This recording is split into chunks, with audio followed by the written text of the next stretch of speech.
Hello, YouTube. I'm back. As I promised, I'm going to continue reading Think and Grow Rich. Last time I left off with a letter that was written on page 35. So I will continue with the letter again so we can go into chapter 2. My dear Napoleon, my service as a member of Congress having given me an insight into the problems of men and women, I am writing to offer a suggestion which may become helpful to thousands of worthy people. With apologies, I must state that the suggestion, if acted upon, will mean several years of labor and responsibility for you. But I am enheartened to make the suggestion because I know your great love for rendering useful service. In 1922, you delivered the commencement address at Salem College, which I was a member of the graduating class. In that address, you planted in my mind an idea which has been responsible for the opportunity I now have to serve the people of my state, and will be responsible in a very large measure for whatever success I may have in the future. The suggestion I have in mind is that you put into a book the sum and substances of the address you delivered at Salem College, and in that way give the people of America an opportunity to profit by your many years of experience and association with the men who, by their greatness, have made America the richest nation on earth. I recall, as though it were yesterday, the marvelous description you gave of the method by which Henry Ford, with but little schooling, without a dollar, with no influential friends, rose to great heights. I made up my mind. Even before you had finished your speech, I would make a place for myself, no matter how many difficulties I had to surmount. Sounds familiar. Thousands of young people will finish their schooling this year, and within the next few years, every one of them will be seeking just such a message of practical encouragement as the one I received from you. They will want to know where to turn, what to do to get started in life. You can tell them because you have helped to solve the problems of so many, many people. If there is any possible way that you can afford to render so great a service, may I offer the suggestion that you include with every book one of your personal analysis chart, in order that the purchaser of the book may have the benefit of a complete self-inventory, indicating, as you indicated to me years ago, exactly what is standing in the way of success. Such a service as this, providing the readers of your book with a complete, unbiased picture of their faults and their virtues, would mean to them the difference between success and failure. The service would be priceless. Millions of people are now facing the problem of staging a comeback because of the depression. And I speak from personal experience when I say, I know these earnest people would welcome the opportunity to tell you their problems and to receive your suggestion for their solution. You know the problems of those who face the necessity of being all over again, of beginning all over again? I'll read it again. You know the problems of those who face the necessity of beginning all over again. There are thousands of people in America today who would like to know how they can convert ideas into money. People who must start at scratch without finances and recoup their losses. If anyone can help them, you can. If you publish the book, I would like to own the first copy. That comes from the press, personally autographed by you. With best wishes, Believe me, cordially yours, Jennings Randolph. Chapter 2. Desire, the starting point of all achievement, the first step towards riches. That's right. It always starts with a choice. The choice of what is on your heart's desire. Isn't that what this is all about? When Edwin C. Barnes climbed down from the freight train in Orange, New Jersey, more than 30 years ago, he may have resembled a tramp, but his thoughts were those of a king. As he made his way from the railroad tracks to Thomas A. Edison's office, his mind was at work. He saw himself standing in Edison's presence.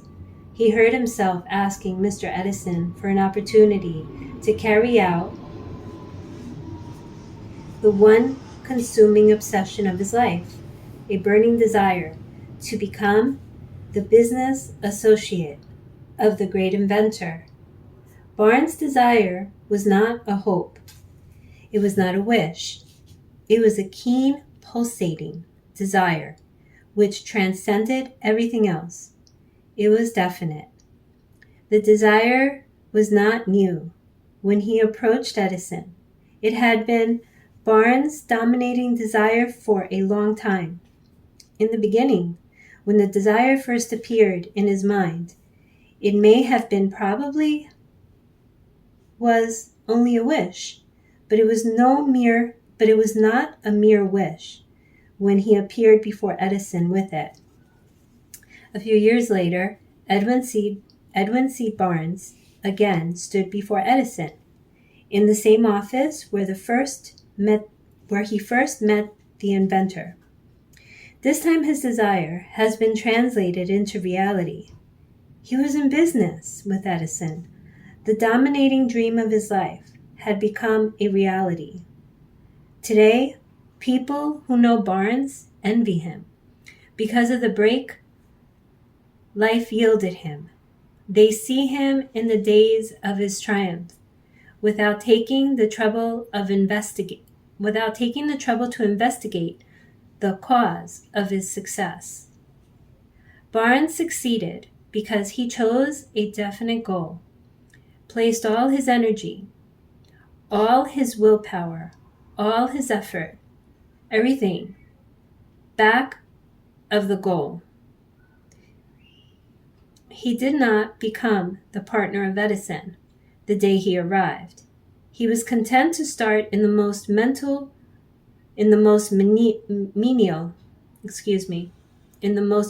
work, as long as it was provided an opportunity to take even one step towards his cherished goal. I'm going to read this again.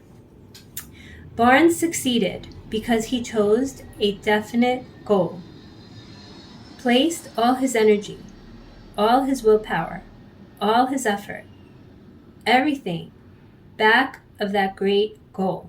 He did not become the partner of Edison the day he arrived. He was content to start in the most menial work, as long as it provided an opportunity to take even one step towards his cherished goal. 5 years passed before the chance he had been seeking made its appearance.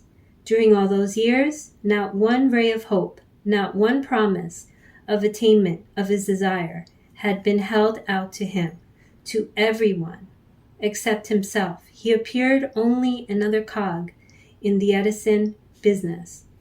I don't know what that word cog means. I guess just another guy, perhaps. I can look it up. I mean, this book was written during the Great Depression, so the words are going to be a lot different. So I assume cog could be, your average, that's another saying, your average Joe, your average guy. Anyway, to everyone except himself, he appeared only another cog in the Edison business wheel.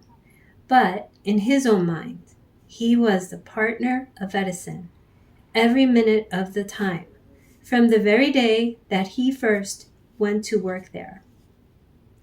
It is a remarkable illustration of the power of a definite desire. Barnes won his goal because he wanted to be a business associate of Mr. Edison more than he wanted anything else. He created a plan by which to attain that purpose, but he burned all bridges behind him. He stood by his desire until it became the dominating obsession of his life, and finally a fact. When he went to Orange, he did not say to himself, "I will try to induce Edison to give me a job of some sort." He said, "I will see Edison and put him on notice that I have come to go into business with him." He did not say that. "I will work there for a few months, and if I get no encouragement, I will quit and get a job somewhere else." He did not say that. "I will start anywhere. I will do anything Edison tells me to do, but before I am through, I will be his associate." He did not say that. "I will keep my eyes open for another opportunity in case I fail to get what I want in Edison's organization." No.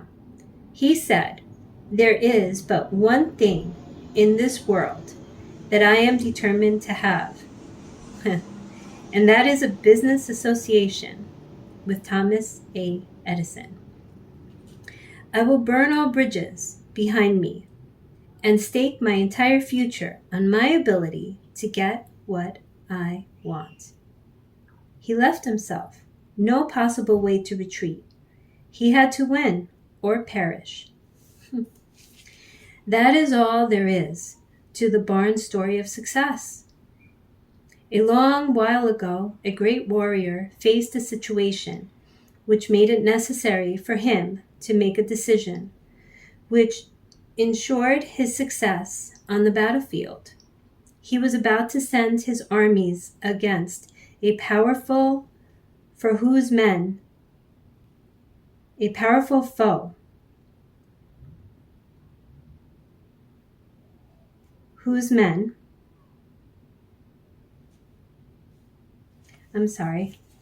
I'll read it again. This is all there is to the Barnes story of success. A long while ago, a great warrior faced a situation which made it necessary for him to make a decision which ensured his success on the battlefield. He was about to send his armies against a powerful foe, whose men outnumbered his own. He loaded his unloaded soldiers and equipment, then gave the order to burn the ships that had carried them. Addressing his men before the first battle, he said, "You see the boats going up in smoke? That means we cannot leave these shores alive unless we win. We now have no choice. We win or we perish." They won. Every person who wins in any undertaking must be willing to burn his ships and cut off all sources of retreat. Only by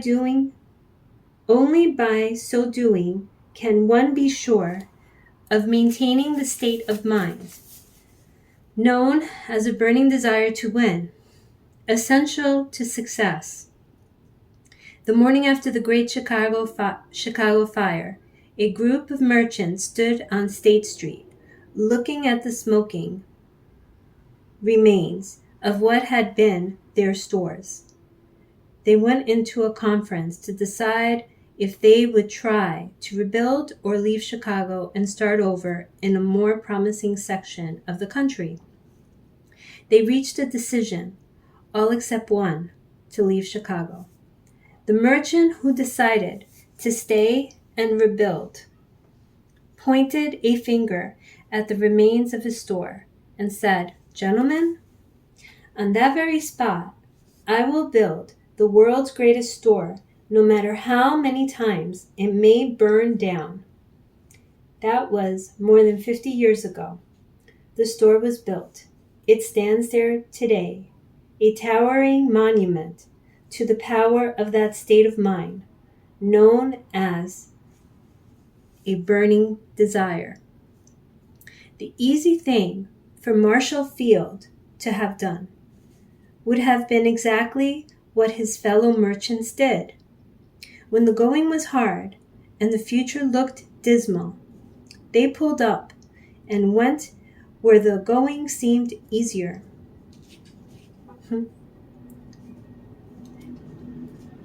Mark well this difference between Marshall Field and the other merchants, because it is the same difference which distinguishes Edwin C. Barnes from the thousands of other young men who have worked in the Edison organization. It is the same difference which distinguishes practically all who succeed from those who fail. You know, it's funny because it makes me think of, we all have stories in our life, right? But when you really want to accomplish something and other people don't believe in you, it doesn't really matter what other people think, or, quite frankly, it doesn't really matter. You really don't need other people's validation, because if you stay true to yourself, whatever your calling is, whatever your desire is, whatever it is that you want to accomplish, if you want to have your own store, you want to become a doctor, whatever it is, if that's what you want to do, go for it. Go for it. I'll continue. Every human being who reaches the age of understanding of the purpose of money wishes for it. Wishing will not bring riches, but desiring riches with a state of mind that becomes an obsession. Then,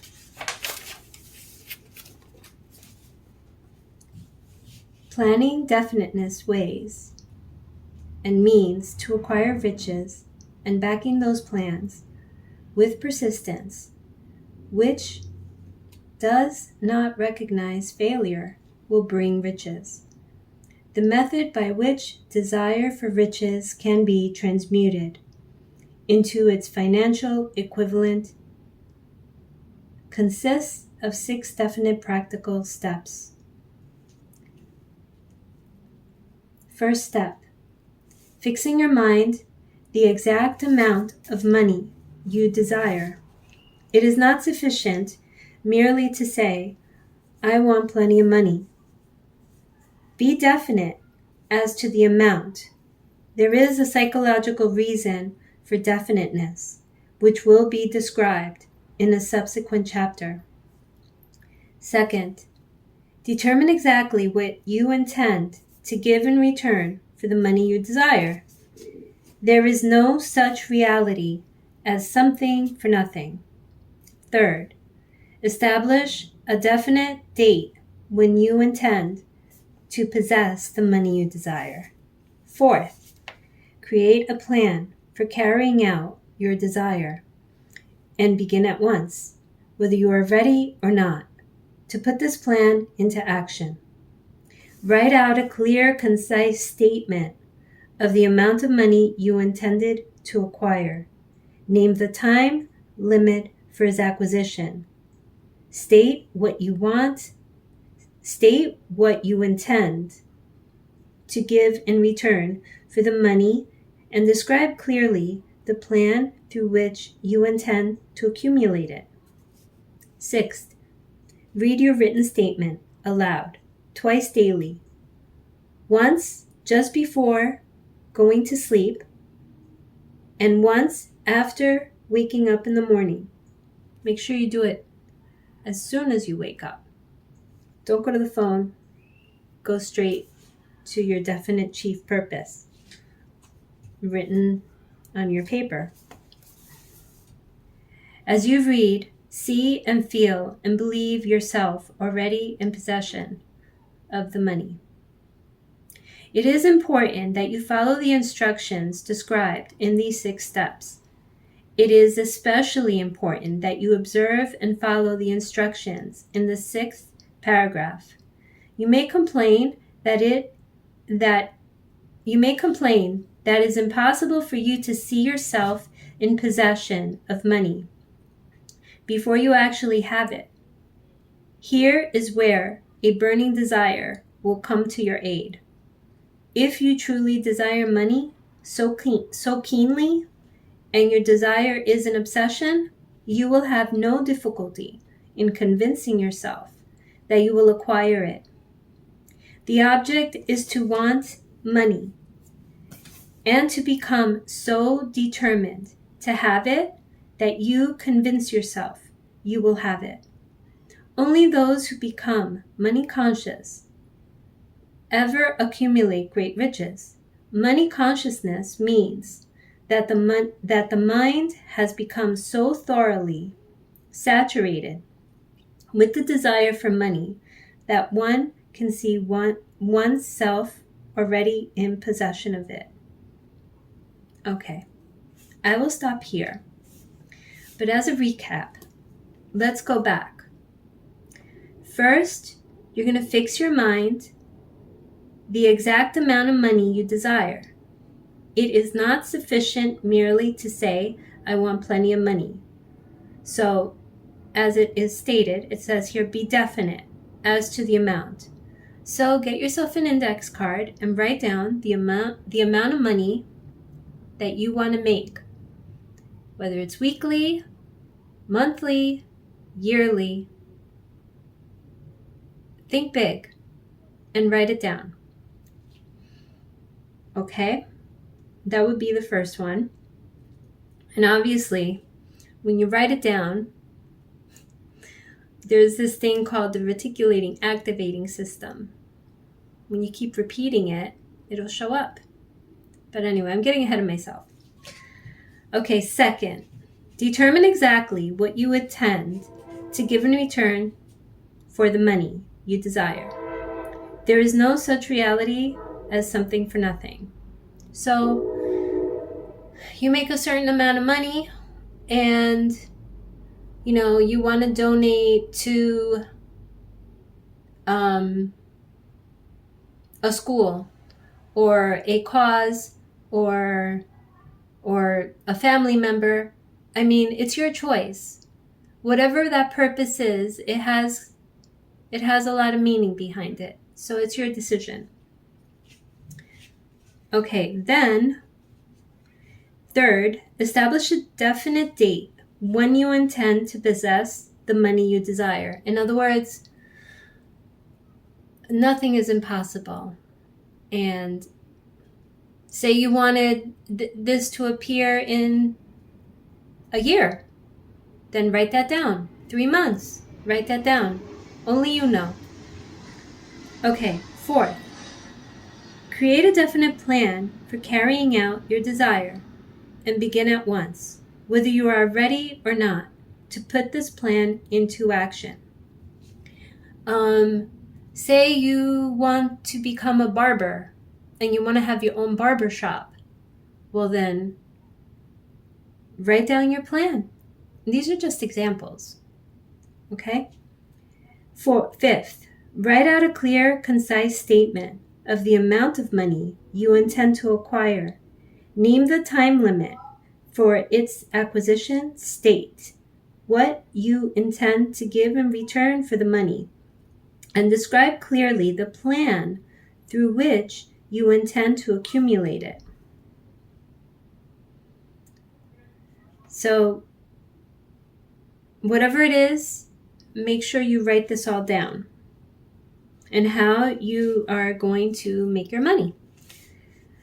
Read your written statement about twice daily, once just before retiring at night, and as I read before, and then when you wake up in the morning. And continue this practice every day. Okay, well, I enjoyed reading to you. I hope you liked it, and I will continue again on Sunday. I left off on page 40. It's getting dark in here. I'm sorry. 42. So, chapter 2, page 42. I will read on Sunday. And thank you for listening. All right. Bye.